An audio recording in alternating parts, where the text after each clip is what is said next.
the man in the trench coat. Well, let's bring him out. Misha,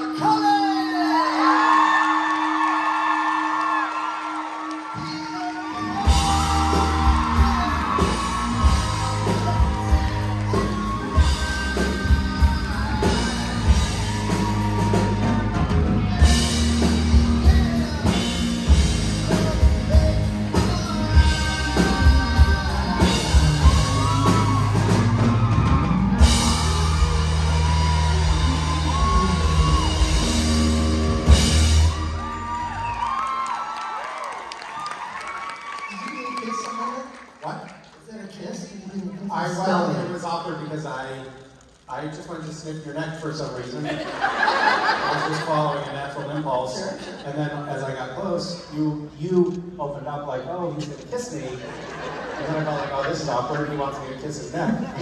That's not appropriate in front of all of these people. That's the first part of that story where you're wrong. I just was embarrassed actually. Sweet, sensual. I was worried because I smell like Pringles. How do you get that Pringles smell? I was just making the duck beak with the Pringles, you know, like you do. Anywho, this isn't about me and my duck Pringles. It's about you, Misha. I was flying here next to somebody who was eating barbecue potato chips. And it was just there was a lot of, she dragged it out for what seemed like a whole flight. And the wafting smell of those chips was like, at first it was like, oh yeah, that looks yummy, and then I was like, okay, can we finish the chips? How is this still happening? It's still a barbecue. Funny how the little things you can get annoyed by with your seatmates on a plane. Man. And it's like, it's kind of arbitrary. You could sit next to somebody and have no bad feelings about them at all, and then it could be like, you gotta wipe those crumbs off your shirt? Oh wow, you want me to do it? Yeah, you sit back even more. Listen, pal, it doesn't go back anymore. You get so mad about those little things. Yeah. It's so true. Yeah. Anywho, I'm gonna go. This is your panel. Hey, bye. Okay, bye.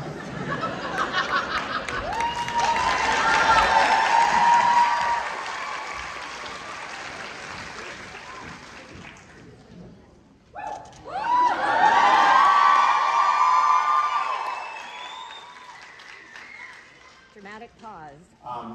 Backstage, as we change guard up on stage, the microphone gets handed from one actor to another, and Tomo was coming off and reached to hand his microphone to me, and one of the creation staff was like, no, let me grab the sanitizing wipes, because we're still sanitizing the microphones, which is funny because also we're kissing each other.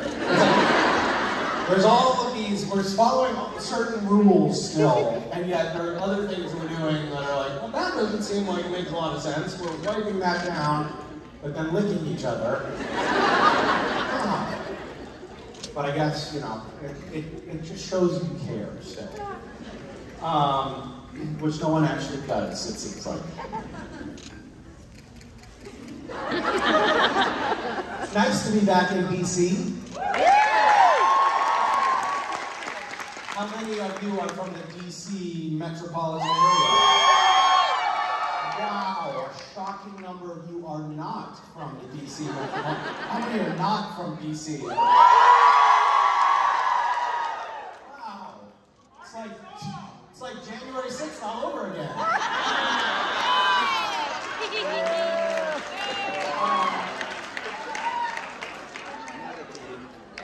These people are nicer. You said but nicer? Or they were nicer? No, these people are nicer. These people are nicer? Well, we'll see. I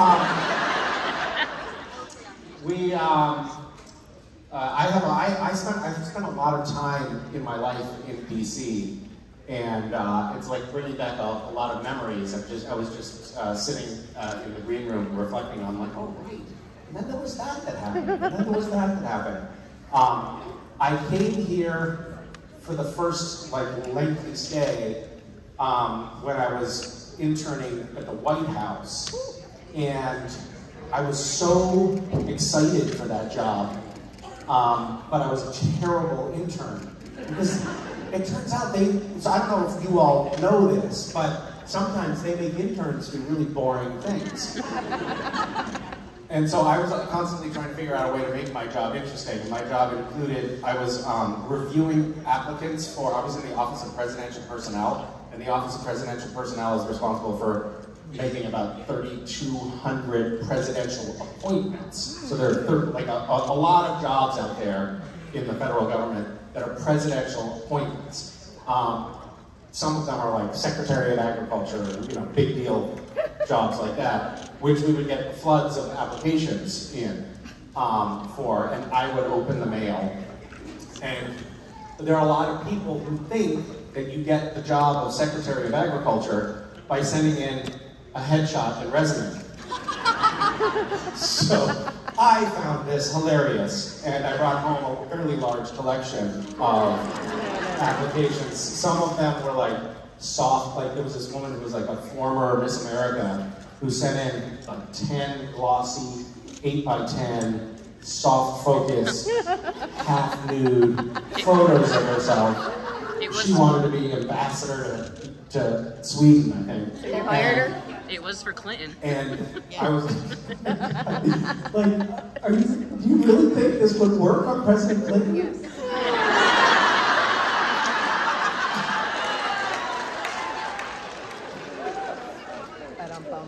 I just wrote that just now. You're welcome.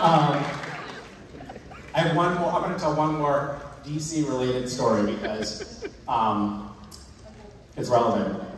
So I was 16, and I actually rode my bike from Boston down to DC. It's this long bike ride. And I got down here, and I was expecting to stay with my girlfriend, my high school girlfriend, who later became my wife. And I arrived to find out that her mother was not happy with that arrangement. Her mother was still mad because we were going to boarding school, or I was a day student. She was my girlfriend was a boarding student up in Massachusetts, and Vicky had gotten permission to come have a sleepover at her friend Misha's house, which her mother assumed was a girl, which we knew. Anyway, her mom was not happy about this. So when I came to visit, I was staying in the neighbor Marilyn's basement, not at Vicky's house. And her mother, while I was visiting, told her something that's, I think, a very sage piece of advice, which was, if the farmer can get the milk for free, he's not going to buy the cow. Yep. And it is a religious woman, and she gave Vicky a promise ring while I was visiting. The promise ring, I don't know if you're all familiar with this, but it's a very effective tool to get your teenage children to engage in celibacy. You're promising that you're not going to give it away for free until the farmer buys the cow. Which is a euphemistic way of saying, you're not going to have sex until you get married. And then later, Vicky and I were in college together. Some time had passed. She'd been now wearing this promise ring for a few years. And we were moving in. I built her a bed. Like, it was a very, loving gesture. And it was a very beautiful bed, but we had to dismantle it in order to bring it into the apartment that we were moving into together. This was going to be us moving in together. We were not married at this point, and the farmer was getting the milk for free. And as we were negotiating this headboard across the threshold, the door to the apartment, the headboard wedged her ring against the door jamb and broke the ring. Destiny. Amazingly symbolic. Anyway, I don't know why I had to tell you that story, but I did. Thank you. Okay, who has a question? Hello. Hi. My name's Marnie. Hi, Marnie. First off, I came with a young lady who, she just celebrated her 16th birthday last Saturday. Can you tell Laura happy birthday? Happy birthday, Laura. Thank you very much. Congratulations on making it this far. So, we've heard about all the shenanigans that have been played on set, right? I know. We're a very serious operation. Right? So, you know, anytime you join a company, start a new job, there's always groups and friends and whatnot that get together. So was there a time, like an instance or a time period that went by that you finally felt like family or brothers to the ladies? Was there a time when I felt like I was finally accepted as a part of the group? Yes. On Supernatural? Yes. So that the question itself implies that I didn't feel that way. Yes. Are you aware of that? Are you aware that you painted me as a hated outsider? Not at all. Just the new kid. I was the new kid, right? And I felt like the new kid for a shockingly long time. I was, and I think part of that was because like this was a show about two brothers, right? It was very unambiguously a show about these two brothers. And then there was this like weird, new, dorky, slightly on the spectrum angel that comes in and is like, hey, can I be friends with you guys? And they're like, no, you're not even human. And so as an actor, I think it actually took me a while. It was at the end of the first season at our rap party that I was like, oh, you know what? I'm starting to feel like I fit in here. And also, like, there's weird, like, power dynamics and all that stuff. If you're a guest star, what that really comes with is no guarantee of job security at all. When you're a series regular, you're only guaranteed that one season that you're working in. But at least you know, like, they're not going to kill me probably at least until the end of the season, you know? But when you're a guest star, you never know when your last episode is going to be. And so I was like in that space as well. And then Jared and Jensen would relentlessly pick on me, try to make me laugh while we were filming, very immature. Basically hazing. I think that they're like, if we were on a college campus, they would, you know, the dean would probably shut their fraternity down for the kind of stuff that they put me through. But over time, I just like I endured it, and then Alex joined the show, and I saw them do that same hazing to him. And because I'm an empathetic person, I was like, I'm gonna join in Jared and Jensen and do what they're doing. And so that's when I really felt like I belonged. It was when I could participate in causing the suffering of someone else. Finally. Yeah, thanks.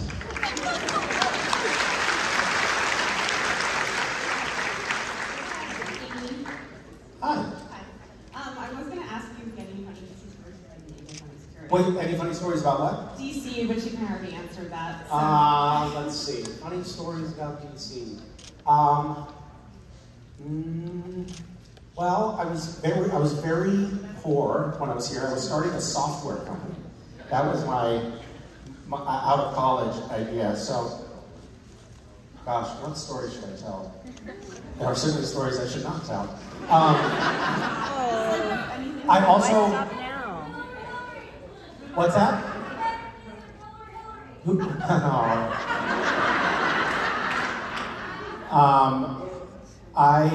I mean, the interns were. No, that's not the right story. Drinking beer with Kavanaugh. So I was very. We didn't have a lot of money, and so there would be. I discovered early on here in DC, because all of the money was going into the software company at this point, this startup software company that was very ill-conceived because I know nothing about software. But I would go to, I discovered that there was this thing called happy hour in DC. And the great thing about happy hour is if you buy a beer you can eat all of the like free snacks you want. And so this was like the cornerstone of my diet. I would basically wake up, have a piece of toast, and wait until happy hour when I would survive on beer and like cold pizza. So it was kind of great. But I remember people were always like, there's a cultural difference between the East Coast and the West Coast. So on the West Coast, you can meet people and you can get to know them, and they're, you know, you can joke with them, you can go camping with them, and then you can, you know, spend 2 years with them as your close friend and realize, I don't know if they ever went to college or what they do for a living. On the East Coast, if you go to happy hour and someone sits down next to you at the bar, the first question they ask is, what do you do? And the second question is, where did you go to college? And so I found that kind of like irksome. Like, that's not who I am at my core, what I do, and where I went to college. So I developed this antisocial habit of when people ask me that question, I would say, what do you do? And I'd say, nothing. Kind of defiantly. And it would be this really awkward record scratch on the conversations. And then I would also, they'd say, where'd you go to college? And I'd say, none of your business. And then I decided to quit the software company.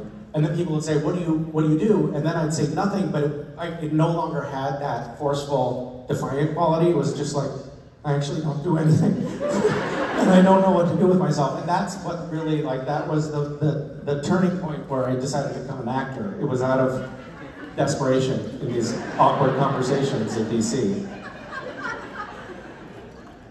Do you have another question? Because you didn't get to ask your question. Yeah, I was just going to say, someone who dates in DC, that's definitely a conversation, except now they have their security clearance to impress you. Oh, what is your security clearance? I don't, but the guys think it's impressive. You have one? No. Loser. My other question I told this story before, but I'll tell it again because you are insisting. When I was interning at the White House, every day when I left for lunch, you go in, you go through like security stuff, they pat you down, the X-ray machine, and then back in 19s, back in the 19s, they would put a little lanyard on a chain around your neck that was your security badge that showed that you belonged in the White House and checked you in. And then when you went out for lunch, you would drop it in a little basket. And then when you came back in, they'd give you another one. Well, I would, you know, I put it in my pocket instead. And then I would take, when I went out to lunch, and then I'd get a new one. And then when I went home, I'd take another one. So every day, I stole 2 security badges from the White House. And I also stole a lot of letterhead that says the White House on it, which I still have, and occasionally use, because it's, believe it or not, really fucking useful.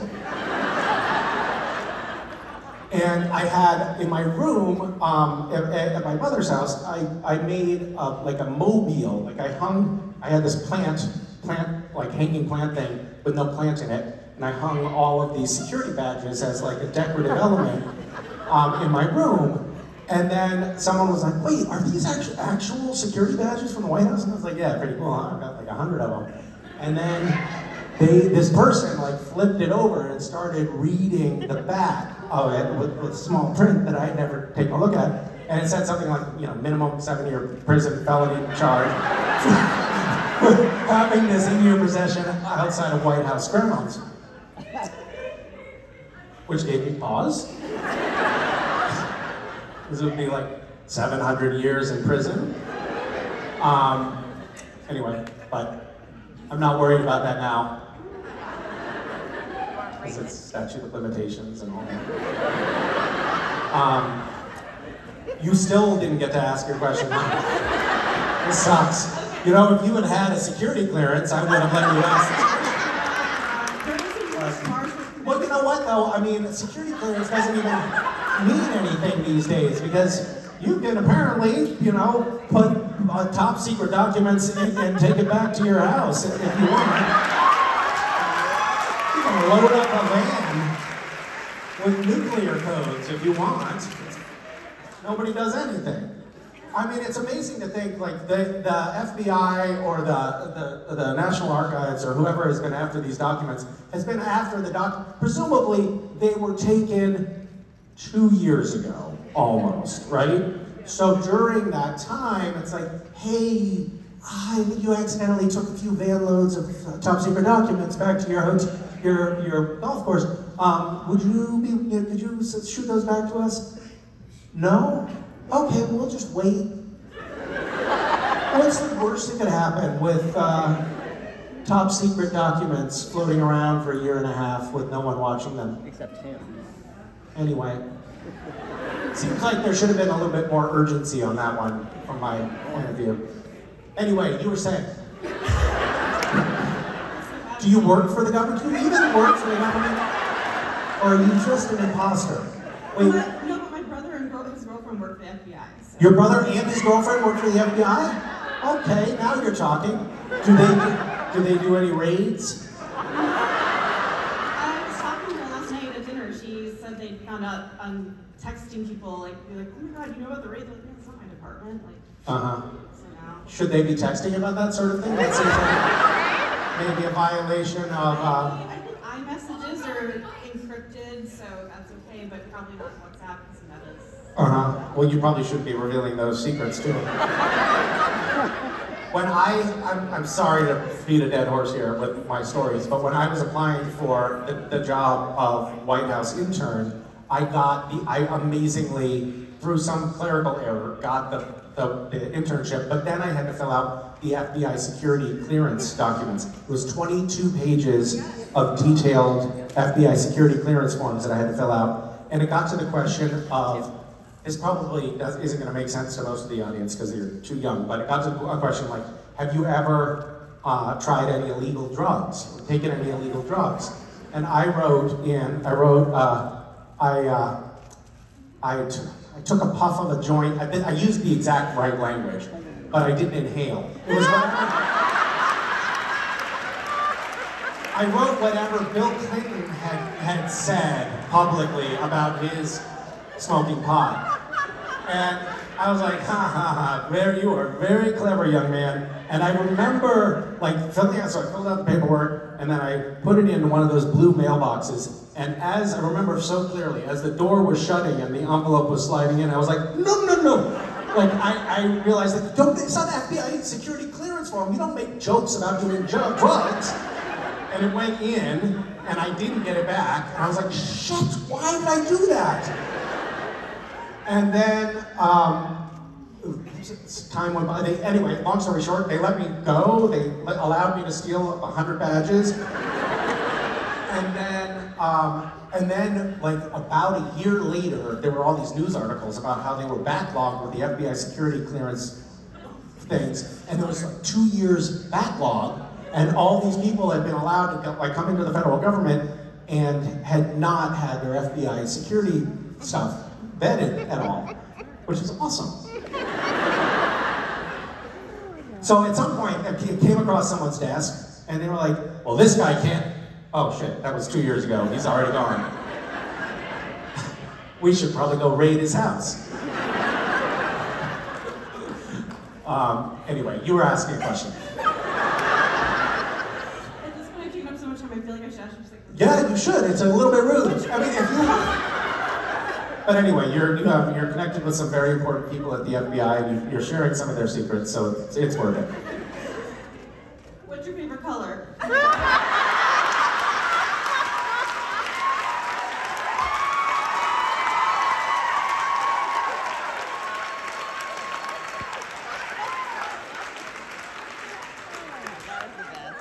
You win this round.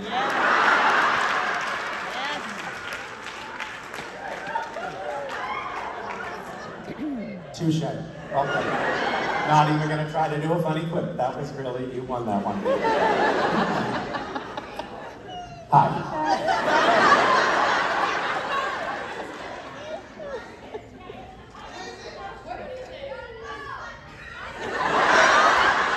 Well, it's complicated. I'm sentimentally attached to the color orange, but I think I prefer the color blue.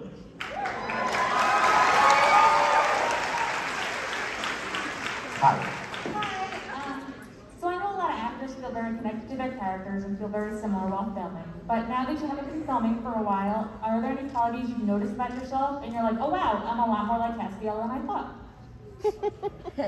Wait, now that what? Now that Say that?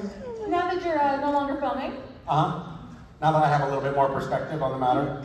are there any other, qualities you're like, oh wow, I'm more like him than I thought? I don't know that I've gained I don't know, probably, yes. I mean, I haven't spent a lot of time reflecting on it, but now that you're making me in front of all these people, I think that Cass, it's funny,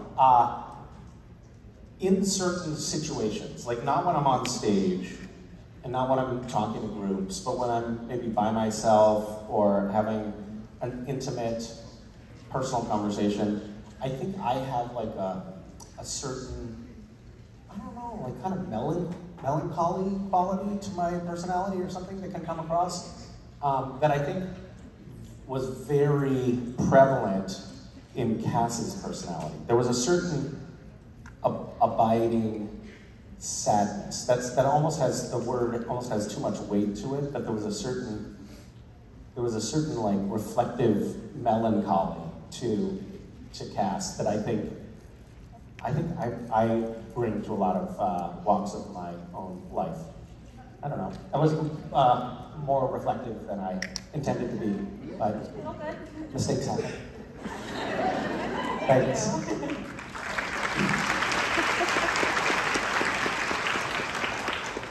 Hi. Hey, I'm Kelly. Hi, Kelly. I love you. You're great. Aww. My question is, are you becoming more comfortable actually seeing people like have your face on their t-shirts and out in public, like of people like, oh my gosh, you're saying quotes or whatnot? Or That implies that I was ever not comfortable with that. I am extremely comfortable with seeing myself on t-shirts. It's weird not to see myself on more billboards.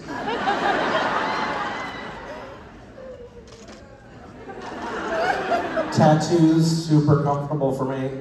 Big face tat. It's, nothing makes me feel more comfortable than when I see a tattoo of my face on someone's face.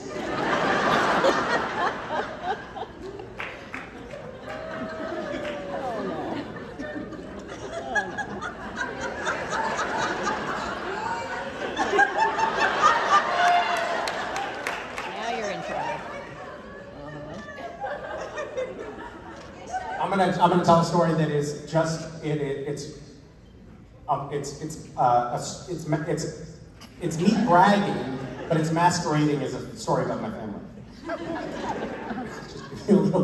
Just to set your expectations right. So I don't remember why, but I was sitting. So this is something that makes me uncomfortable. A lot of times, my kids don't treat me like I'm famous. And we were sitting having dinner. I had just made them dinner. Then like usual, like I make nice, like thoughtful meals at least twice a day when I'm with the kids. And inevitably, I'll say like, kids, 5 minutes to dinner, to give them a warning. And then the hot meal will be ready and plated and ready to go. And those little fuckers won't come. And so finally they get to the table. I've been sitting there for several minutes. Their food is now cold. And I made some little quip about, it'd be nice if you treated me like I'm the famous father that I am, or something like that, and actually listen to me. But I made a joke about being famous and feeling like they don't, give me the due respect. And out of the blue, West says, who do you think is more famous, you or Carl Sagan? Like, obviously me, and then he whips out his phone and he Googles who's more famous, Misha Collins or Carl Sagan. And for some reason he very quickly came to the Erdos Bacon number, which no one knows what it is here, but it's, the bacon number? Yes. like how many degrees of separation you are from Kevin Bacon. I'm 2, my Bacon number is 2, because I've worked with people who have worked with Kevin Bacon. And then there's this mathematician named Erdos, who he was the most prolific publisher of math papers. And so, and when you publish a paper, you usually have like 7 or 8 people publishing the paper together. So there's an Erdos number for mathematicians.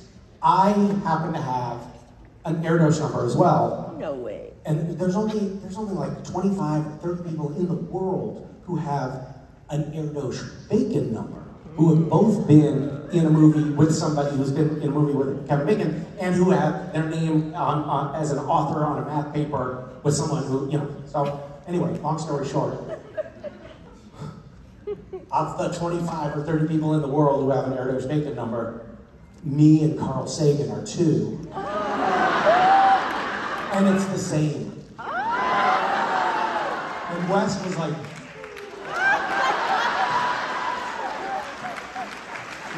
it was pretty great.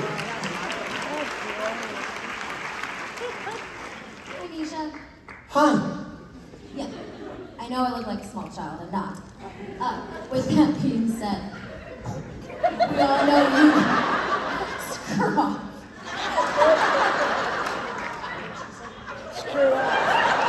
Screw you, Misha. Got it. This is off to a great start.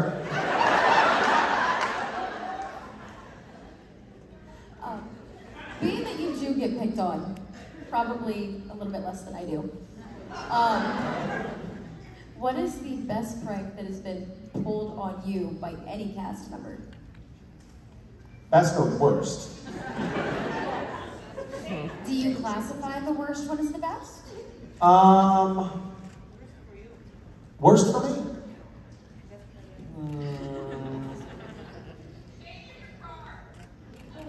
Doing what to my car? The change in my car? Change in my car was annoying, and that was bad because it had a long tail. It sort of, I was reminded, long story short, I lost a bet to Jared. It was the biggest bet I've ever lost, I ever will lose, I think. And it was like, what? Only one bet? This is one bet. And I think I owed him $1,600 Canadian. And it was sickening to me. And whatever. It was a terrible situation. But I spent several days going to banks around Vancouver, getting pennies and nickels and dimes. And I paid him back in this mountain of change in his trailer. When he was on set, I dumped this all like 5-gallon buckets of change into his room. And then he took that change. You know what he did, which was really irked me. He had a guy, Johnny, who worked in the transport department, clean his trailer, take all the change, and do his dirty work for him. Which is not cool. You know, that's Jared's money. Jared should be having to handle it himself. And then he dumped the change in my car and left a note saying donation for random acts.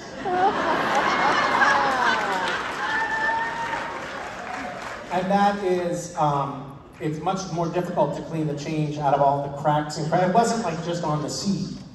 It was like all over the gear shift and under the seats, everywhere. And then I was like, oh my God. And I had to drive home, you know, and I was like, oh my God. And I was like, Johnny, can you help me clean this up? And Jared's like, and Johnny's like, no, Jared specifically told me I couldn't.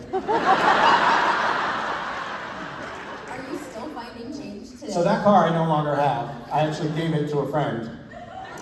And I was in the car with her recently.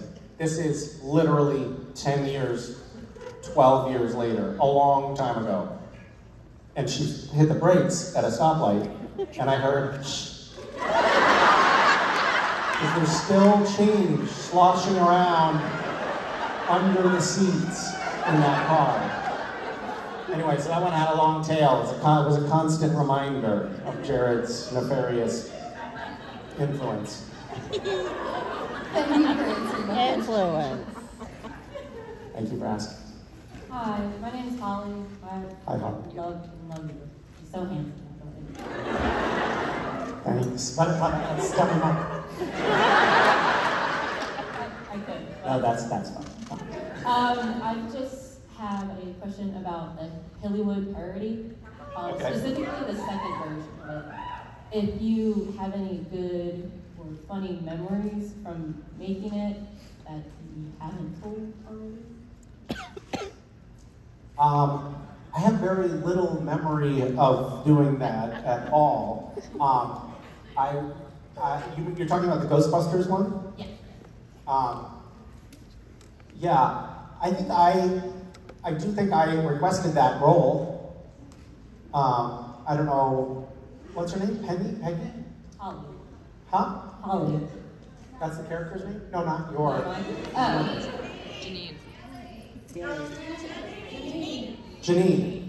Thank you for speaking so loudly and clearly. You can have 1,000 people telling you the same word and not be able to understand it. It's a remarkable phenomenon. Yeah, so it was, I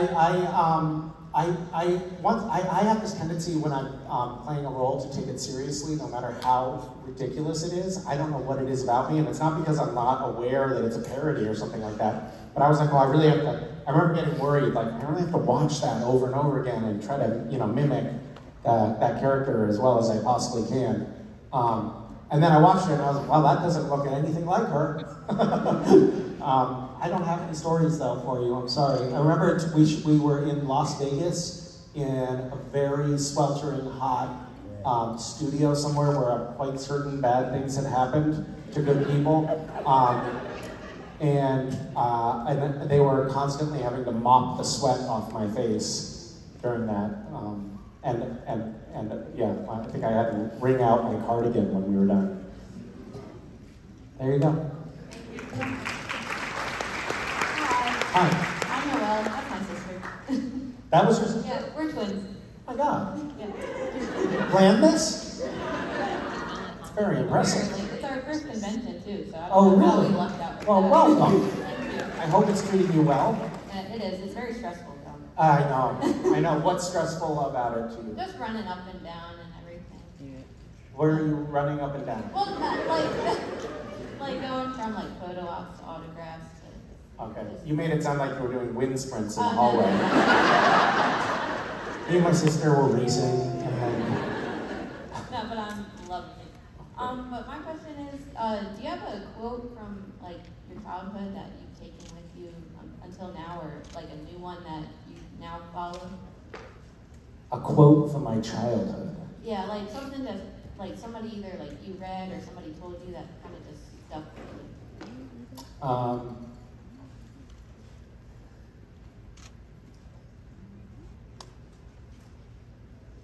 Well, there are a couple of quotes that I picked up along the way that I kind of remind myself of from time to time.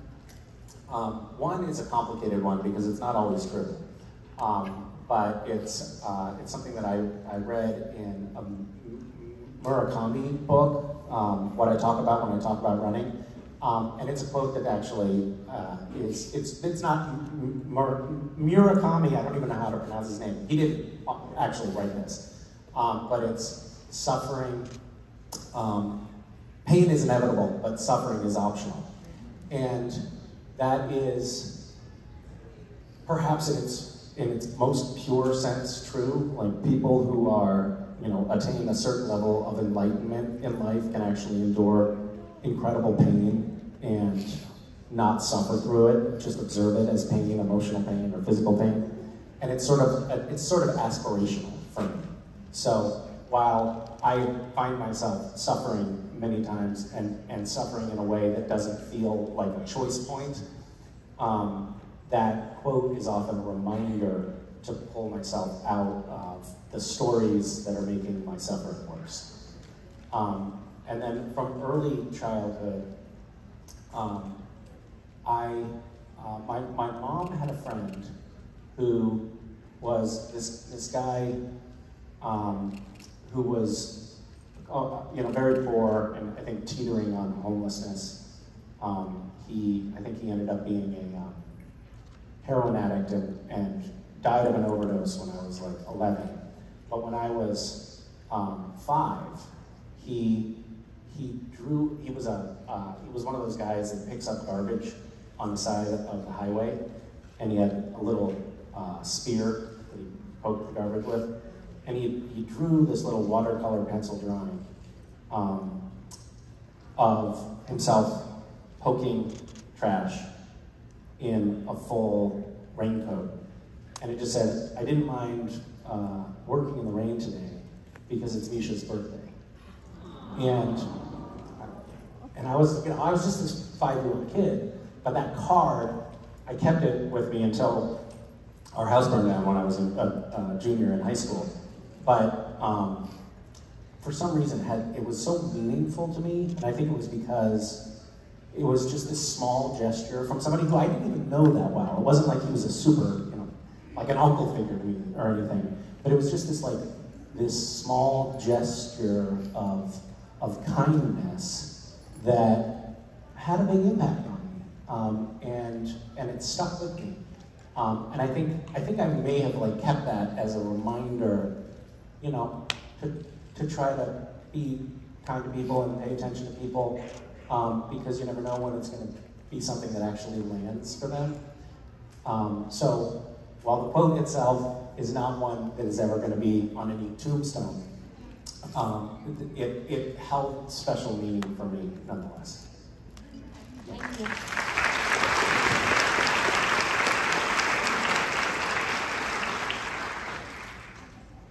Hi. I'm Sydney. Hi, Sydney. So I was wondering, you cook with your kids, but they're older now. So if they had any of their dishes that they made when they were younger that they actually like secretly really like, or if you ever like made one of those dishes again, like, and how they reacted to it, like taking you serious. You mean like the cooking fast and fresh dishes? Yes. Like Santa Monica winter salad or something like that? Or Thanksgiving. Yeah, that Thanksgiving pasta with jam sauce. Yeah. For those of you who don't know, I made these like little series of videos with my son and a little bit daughter when she was very young when we were doing these. But it was basically like just letting West take the reins in the kitchen, and we would like go to the grocery store. He would pick the items that we were buying, and then he would lead in the cooking process. And one day we made pasta with jam sauce, which it was about to be Thanksgiving, and I said, Wes, why don't we do something Thanksgiving related? And he said, okay. We got in the car, and I said, what do you want to make? And he said, I want to make pasta with jam sauce. I was like, huh? Okay, all right, we'll do that. So we did it, and it was truly vile. And it was a catastrophic mess. If you can find it on YouTube, but he ended up getting like the beaters out and spraying this like, it was tomato sauce mixed with chocolate sauce, mixed with jam, mixed with a whole apple, and it was just like, I was like wiping it out of my eyes and out of every crevice in the kitchen for months after that. But we put that, so I have the scavenger hunt Gish, and we put in Gish one year the recipe, all the ingredients that went into pasta with jam sauce, and then as an item for the scavenger hunt, we had people prepare pasta with jam sauce for professional food critics. And the item was to get a professional food critic to write a review of pasta with jam sauce. And there's all these like really high profile professional food critics who wrote critiques of pasta with jam sauce. And so there was, I think it was a Seattle Times food critic wrote, hate is not strong enough a word.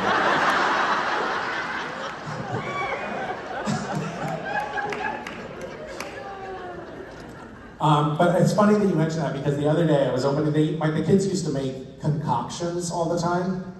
That's what they called it. Like, Dad, I'm making a concoction. And their mom was much more lenient about this than I was, because I found it very bothersome just how wasteful it was, because it was always like, all of the spices, once again, have been mixed with milk and orange juice for something that no one will eat and costs $100 in spices. So I opened the cupboard and I saw all my spices and I was like, oh, they're all there. They're not making concoctions anymore. But it is sweet to be in a different phase where they're actually like trying to make things that are tasty. And you know, we made macaroons the other day, which is like, you know, a delicate process of making a meringue and cooking it at the right temperature and the right consistency. And it's nice to be in that different phase, partly from a cleanup standpoint. Yeah. Thanks.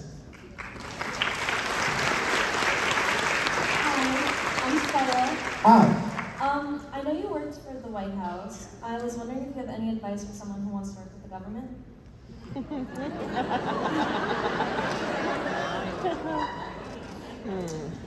Well, when you're filling out your FBI clearance form,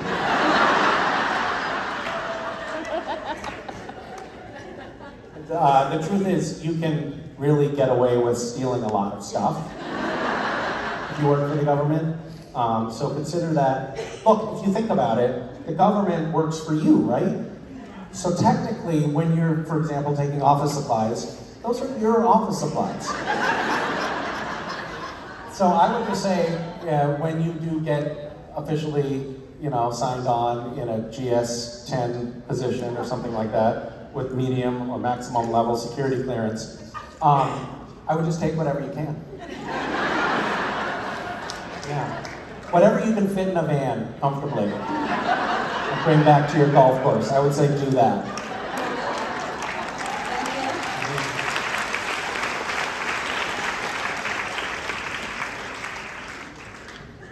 Hi.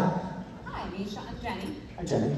And you helped me out in Vancouver a few years ago with explaining how to use a butterfly wall anchor. And oh, yeah. You're welcome. Yeah, thanks. And so I took a really amazing road trip this summer, 52 days. I went 24 states, all over the country. And before I left, my friends, they gave me something I haven't used yet because it's a little intimidating, and I was hoping that you could show me how to use it. Well, as long as it's not a dildo, I'm game.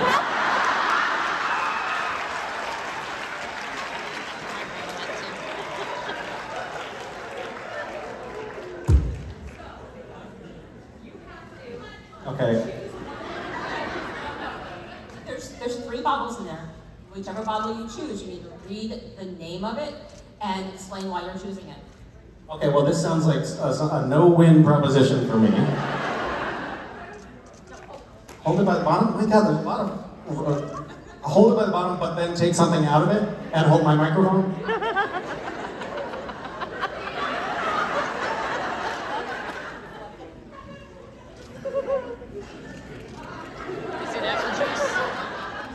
Apple juice? Is it apple juice? Oh, it's grape juice. It's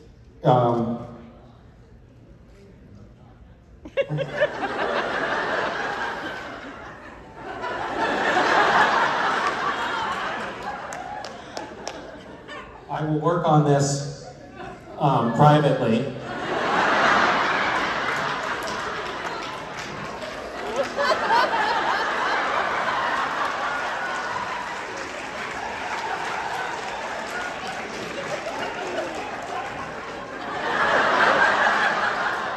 Is she still there?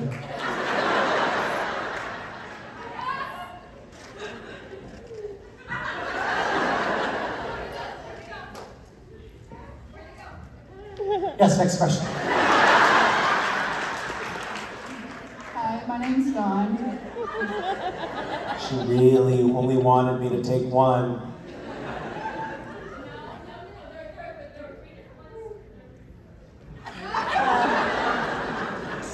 Okay, there's 3 bottles of wine here. Oh, it's gone. Out of my hands, I'm sorry. Somebody stole it. They brought it back to the golf course. I don't know what happened.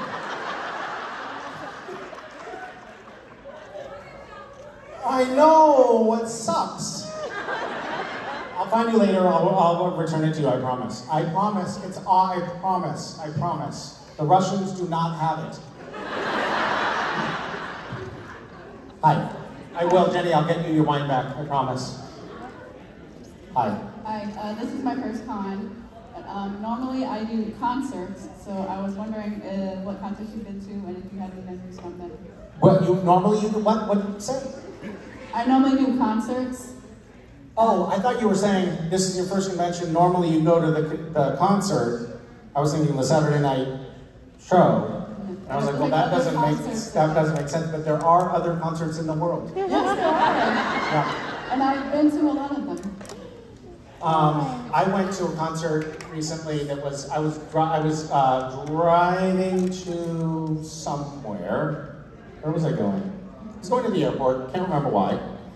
And as I was driving, I was flipping through Instagram and I saw there was an announcement that Billie Eilish was doing a pop-up in-store event at a place called Viva Records in Hollywood. And I was like, well, that's like 10 minutes away.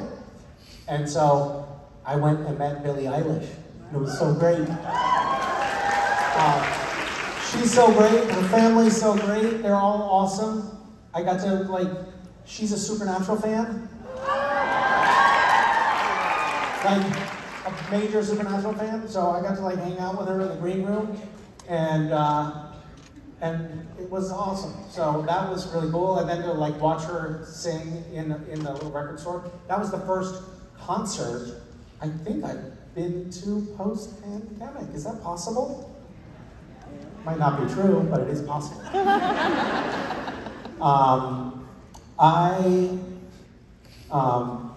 I want to go see more live music. This is like one of my new resolutions, so I'm glad that you brought this up. What kind of concerts do you go to? I go to a lot of country ones. I've seen everybody from Brad Paisley to Garth Brooks. So big shows, Yes. At stadiums. Well, amphitheaters. I did see the Kenny Chesney Stadium for this year, though. Well, that's cool. Well, are you going to go to the concert tonight? Yes. I look forward to your review. Okay. Maybe I'll let them know to hit some country songs for you. Yes, please do. Okay. Please don't. Bye. Hi. So I was wondering, what's been your most memorable bike ride that you've been on? My most memorable bike ride? Well, that's a great question. I've had a few bike rides that ended in terrible crashes, so that helps seal them into your mind. When I was 15, I was in a coma for a little while after the front wheel came off my bike and I ground my face into the gravel. I still have a little bit of gravel like right here under my eye. I woke up in the hospital and they had green scrub brush. And they were like a scouring brush that you use in the kitchen. It was exactly one of those. They were scraping the gravel and tar out of my face with this scrub brush. And I was like, that hurts. And they're like, we got to get it out now, otherwise you're gonna, be disfigured for life. I had also been riding my bike shirtless at that time and had been rolling around on the side of the road in a patch of poison ivy. That went great. Hi. Do you have wine? No, they don't have it. I'm sorry. It will turn up though. I promise.